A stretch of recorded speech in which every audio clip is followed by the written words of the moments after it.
Guys, good morning po no. Maulan na hapon po, grabe. So papunta po ko ng House of Franchise ngayon.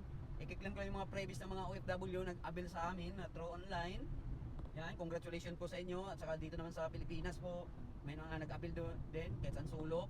So congratulations po ulit sa inyo. So ngayon, yung iba naman nagtanong, paano ba yung dropshipping business? So ang dropshipping business, kailangan mo lang talaga mag-franchise ka ng Siomai at saka GC. Bakit? Kasi bibigyan ka ng website ng company na na-customize yan, nakapangalan sa'yo yan, packaging, process inventory, bulk delivery, commission, kasi magkakaroon ka ng e-wallet yan, dyan na rin gagawin lahat sa site na yan. So, wala ka na bang ibang gagawin kundi mag-share and post ka gamit yung cellphone mo. Yun ang kagandahan. So, ang product naman guys, hindi nadadaan sa'yo. So, nandyan na rin sa website na yan, hayaan mo na si company mag-deliver lahat yan.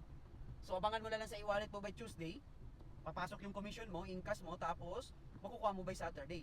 Okay, sa mga OFW na naghahanap ng pagkakitaan ulit ha, yung mga tambay dyan, mga employee, na gusto kumita ng extra income at matulungan namin na magkaroon ng kita na medyo maganda.